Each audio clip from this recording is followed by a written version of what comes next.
Time now for the morning rush. This morning, APD and BCSO are investigating a double homicide at a Halloween party in the South Valley over the weekend. Officials say that a fight broke out near Pajarito and Isleta with multiple people shooting at each other. 2 people were shot and killed. 4 others were reportedly shot and taken to UNM Hospital, and at last word are all said to be stable. Police are looking for answers regarding the recent alleged threat that abruptly ended a high school football game. The Thursday night game between Manzano and Sandia was evacuated during the second quarter due to a suspected shooter. Thankfully, no shooting took place. We're waiting to hear back from APS on any updates in the investigation. A man accused of murdering his roommate in Corrales is waking up behind bars this morning. Corrales police say that an argument escalated on Saturday, allegedly leading 60-year-old Joel Ray to shoot 46-year-old Spencer Comedina at their home. Ray is charged with murder and being held at the Sandoval County Detention Center. This morning, police are asking for your help in a homicide investigation at the Valley View Apartments off I-25 in Gibson on reports of shots being fired. Police say one victim they believe had been shot died at the hospital. Police are asking witnesses to send in any video of the party. Erica. Here's a look at that school day forecast. Temperatures this morning are in the mid-40s. It's a chilly start, so wear those warmer layers. By this afternoon, it's going to be gorgeous, mild temperatures in the upper 60s. UNM wants to create a tribute to Rodolfo Anaya in the Zimmerman Library. It's a place where he spent a lot of time working on his research and writings. The area will be named the Rodolfo Anaya Sala, and it's going to feature a video wall highlighting his work. UNM is trying to raise $40,000 for that project. Regulators from the FDA say they are delaying their decision to allow Moderna to distribute its COVID-19 vaccine to patients between the ages of 12 and 17. The FDA is also investigating a risk of heart inflammation linked to people who've received Moderna's vaccine. Erica. Here's a look at the Metro Threat Index. It's low today just for those chilly morning temperatures. Otherwise, we are really starting the week off with some quiet weather. Well, Facebook announced that they're going to be rolling out some stricter policies regarding vaccine misinformation, specifically when it's targeted at children.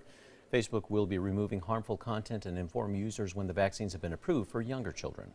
President Biden will soon be in Scotland today for a major climate change conference. The summit's goal is to get nations to make firm commitments about reducing greenhouse gas emissions. A former UN climate chief says that she does not expect any major agreements this week. Today, the Supreme Court will hear arguments for the most restrictive abortion law in the country. In effect since the beginning of September, the Texas law prohibits abortions after a fetal heartbeat is detected. The Supreme Court will be able to rule on the constitutionality of the bill. Erica. All right, here's a look at the morning commute. Here's a look at the maps. The maps are looking clear, no accidents or slowdowns. And here's a tracker going west on I-40 around the Big I, moving right along. Images of underwater pumpkin carvers off of Key Largo, Florida, going viral this morning. More than a dozen divers dove into the deep sea with pumpkins and carving utensils in hand. All to compete for the best carved pumpkin. The winner was a man from Chicago. Welcome back. On this day in 1987, a microburst hit Los Lunas, rolling a mobile home and blowing over trees. There was also a line of storms that impacted the Santa Fe area with 60-mile-per-hour wind gusts. We're not expecting any severe weather this week. Time now for the 5 facts. And number 5, the city of Albuquerque's youth programming is back to full strength. The city's State of the Summer report found that more than 30,000 kids took part in the programs over the summer as the city brought back in-person programs with continued COVID-19 safety measures. That is up nearly 30% from 2020 and even higher than in 2019. Number 4, there are still more questions and answers regarding the recent alleged threat abruptly ending a high school football game. The Thursday night game between Manzano High and Sandia was evacuated during the second quarter because of a suspected shooter. Fans were rushed out to the stadium while players were ushered into locker rooms until they were given the all clear. Thankfully, a shooting did not take place. We're waiting to hear back from APS on any updates in the investigation. And at number 3, it's going to be a nice mild day with temperatures making it into the 60s and 70s across the state. We'll be in the 60s for northern New Mexico and the 70s for the East Plains and the southern New Mexico.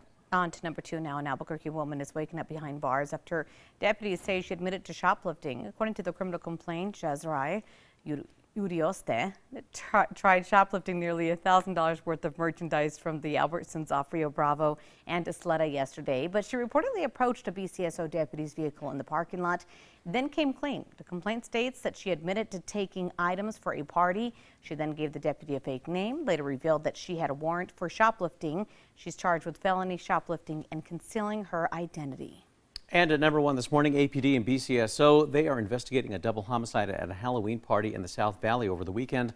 Officials say that a fight broke out near Pajarito and Isleta with multiple people shooting at each other. 2 people were shot and killed. 4 others reportedly shot and taken to UNM Hospital. At last word, they are all said to be stable. Now, APD's digital intelligence team is going to be working to gather information that could possibly help BCSO with their ongoing investigation. We'll have more about this story at alwaysonkRQE.com.